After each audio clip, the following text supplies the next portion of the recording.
하나님께서 저희 가운데 허락하신 말씀입니다. 누가복음 24장 1절로 7절입니다.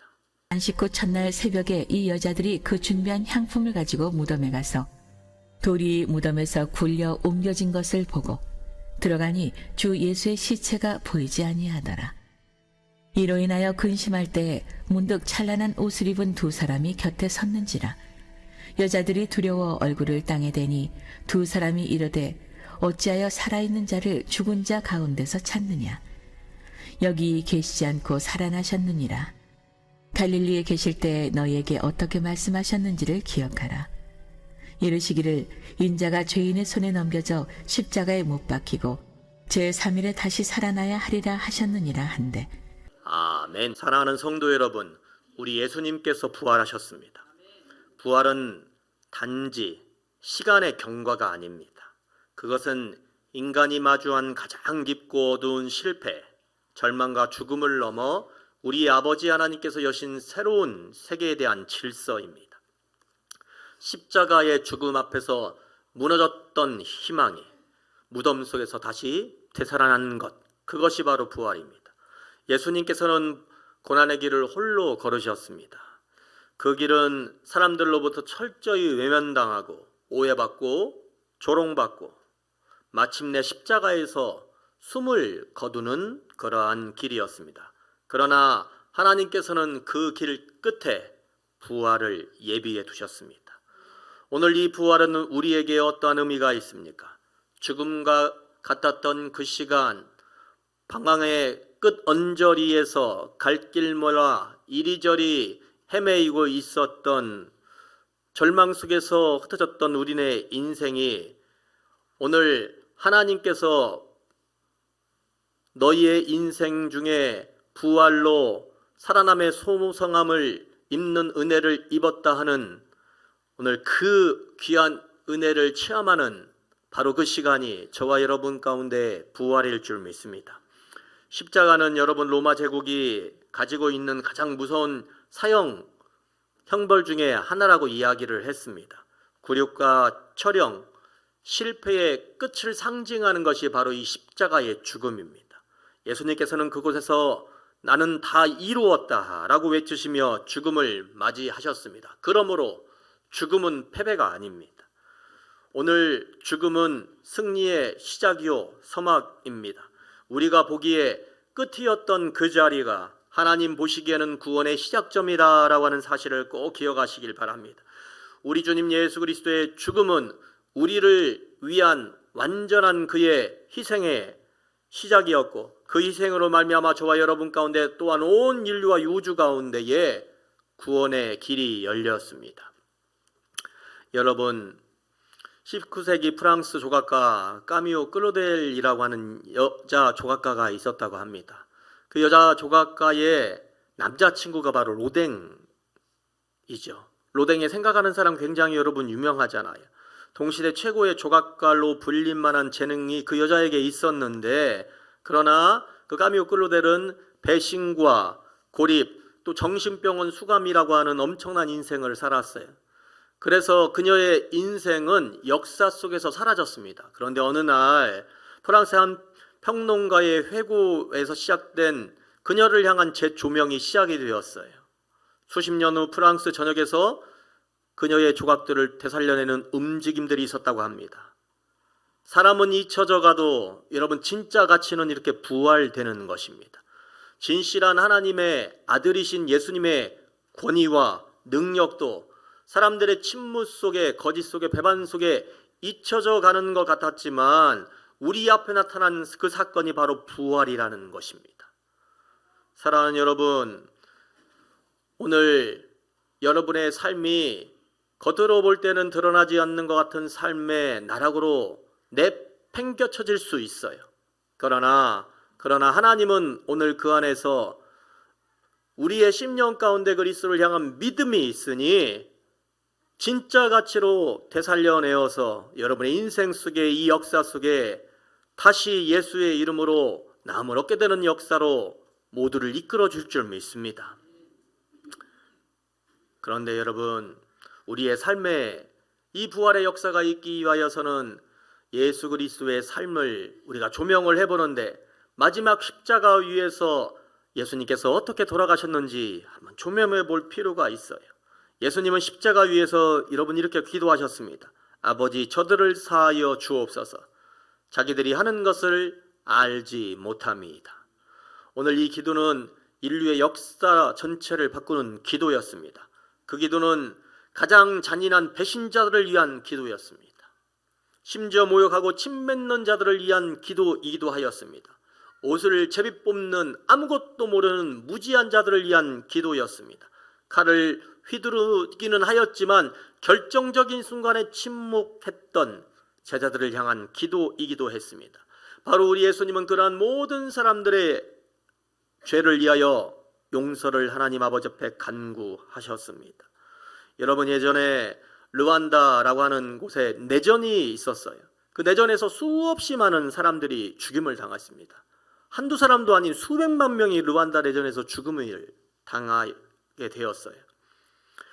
오늘 이 르완다 대학살에서 가족 전체를 잃은 여성 하나가 있었습니다. 91일 동안 여러분 몰래 숨어 있었어요. 그 숨어 있는 동안에 그 내전에서 자신의 가족들이 사람을 죽이는 그 학살자들에 의하여서 전부 죽임을 당하게 된 것입니다. 그리고 그 학살자 추동자를 그 여인은 잊을 수가 없는 거예요. 왜? 자기 자신의 자녀 가족들을 전부 죽였기 때문에 여러분 눈을 감아도 어떻게 그 얼굴을 잊을 수가 있겠습니까? 그런데 그중 한 사람을 그녀가 감옥에서 만났다고 합니다. 그녀는 고개를 들 수 없었던 그를 바라보며 이렇게 이야기했다고 합니다. 나는 당신을 용서합니다. 그녀는 자신을 위하여서, 공동체를 위하여서 예수님의 이름으로 용서를 택했다라고 하는 이야기입니다. 부활의 은혜는 어느 때부터 시작되는가? 용서하게 될 때 시작되는 것입니다. 여러분, 오늘 본문은 누가복음 2장 24장 2절에서 이와 같이 기록합니다. 돌이 무덤에서 굴려 옮겨진 것을 보고. 이 사건은 어떤 유일해적인 육체적인 사건이 아닙니다. 이것은 죽음의 권세가 깨어졌다라고 하는 의미이고 생명의 문이 열려졌다라고 하는 표적입니다. 무덤의 문은 죄로 막혔던 우리의 과거가, 절망으로 닫힌 우리의 현재가, 두려움으로 흐려진 우리의 미래가 오늘 아버지 하나님의 귀한 은혜로 열려졌다라고 하는 선언입니다. 예수님의 부활은 역사적인 사건이며 동시에 개인적인 체험입니다. 그분은 마리아에게서 나셨습니다. 엠마오로 가던 제자들에게 부활하신 예수님은 보이셨습니다. 도마에게는 손과 옆구리의 못자국을 보여주는 방식으로 나타나셨습니다. 오늘 그 예수님은 저와 여러분의 삶에 각자의 형편과 상황에 따라서 다가오실 것입니다. 그러므로 무덤은 닫힌 것이 아니라 하나님이 여신 생명의 문임을 고백합니다.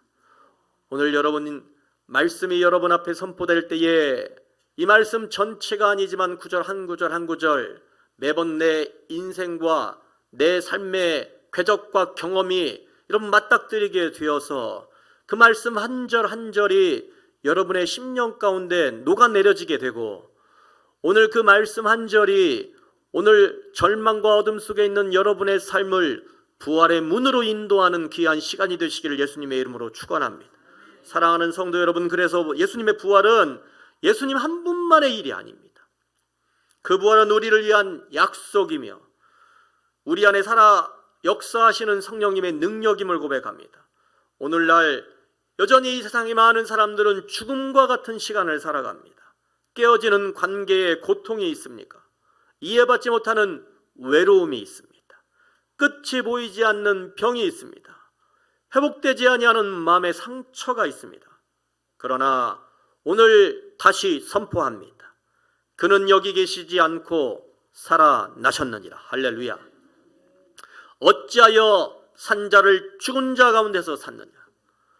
오늘 예수님을 믿고 부활의 산 소망으로 여러분의 삶에서 나음을 선포하고 살아남을 선포하고 생명을 선포하는 그 자리 가운데에 하나님 함께 하시고 오늘 그로 인하여 여러분의 삶이 죽음의 길 끝으로 나아가는 인생이 되지 않을 줄 믿습니다. 과감하게 믿음으로 선포하시는 분들이 되시길 바랍니다. 우리 예수님께서 무덤을 박차고 살아나셨다면 여러분의 무너진 마음도, 지쳐버린 믿음도, 잃어버린 소망도 분명 다시 살아날 수 있습니다. 그래서 부활은 사건이 아닙니다. 부활은 지금 고백하는 저와 여러분의 삶의 방식입니다. 그래서 고난은 끝이 아닙니다. 죽음은 종착지가 아닙니다. 예수님께서 무덤문을 열으신 것처럼 하나님께서도 여러분의 인생을 다시 열어 제치실 것입니다. 그러므로 이제부터 하나님의 성품을 따라 살아가시는 분들이 되시기를 예수님의 이름으로 축원합니다. 그것이 부활이요. 그러므로 여러분 용서를 택하시길 바랍니다. 십자가 위에 그 기도처럼 용서는 부활을 열는 첫 열매이기에 여러분의 삶의 방식에서 용서를 택하시길 바랍니다. 사랑하는 여러분, 잠자지 말고 깨어 기도하는 삶의 방식을 택하시길 바랍니다. 겟세마네의 제자들처럼 잠들지 마시길 바랍니다. 부활은 깨어있는 영혼에게 다가오는 아버지 하나님의 선물입니다. 그러므로 이제부터 기도하심으로 부활의 삶을 시작하시는 분들이 되시길 바랍니다. 그분이 다시 살아나셨다면, 그분을 믿는 저와 여러분 진정한 제자라면 저와 여러분도 새 생명으로 다시 살아나야 합니다. 그것이 바로 여러분 우리의 사명입니다. 죽는 것은 주님이 원하시는 것이요 사단이 기뻐하는 것이요 다시 나음을 얻고 살아나는 것은 우리 아버지 하나님께서 기뻐하시는 일인 줄 믿습니다. 그러므로 여러분의 삶을 하나님께서 기뻐하시는 거룩한 산 제사의 예물로 있는 그대로 아버지 앞에 올려드리시길 바랍니다. 죽어있는 모습으로, 죽어있는 심령으로 아버지 앞에 서는 것이 아니라 오늘 예수님의 부활을 믿고 그 부활을 바라보는 믿음으로 내 삶을 아버지 앞에 올려드릴 때에 여러분의 삶은 주님께서 받으시는 가장 기쁜, 가장 좋은 예물로 오늘 이 시간 아버지 앞에 올려드리게 될 것입니다. 부활은 우리 안에 옛사람을 묻고 새 사람으로 살아가는 신앙의 선택이기 때문에 더더욱 그러합니다. 그러므로 사랑하는 성도 여러분, 우리에게 승리를 주시는 우리 아버지 하나님께 감사합니다. 죽음을 꺾으신 그분의 이름으로 오늘 여러분의 삶 가운데에 진짜 부활이 찾아오시기를 예수님의 이름으로 축원합니다. 기도하시겠습니다. 하나님 아버지, 주님의 귀하신 은혜에 깊은 감사를 드립니다.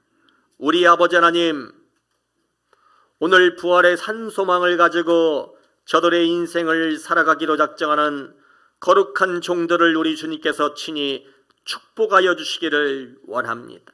하나님, 저들 각자의 삶의 모양대로 인생의 여러 가지 문제로 말미암아 절망의 나라 끝에서 우적거리는 수없이 많은 가슴 아픈 인생들이 있습니다. 그러나 오늘 이 시간 저들의 믿음을 우리 주님께서 친히 도우시고 붙잡아 주시어서 아버지 하나님, 저들의 심령에 은혜로운 회복이 있게 하시고 예수님의 이름으로 나음을 얻게 되는 역사로 하나님 함께하여 주시기를 원합니다.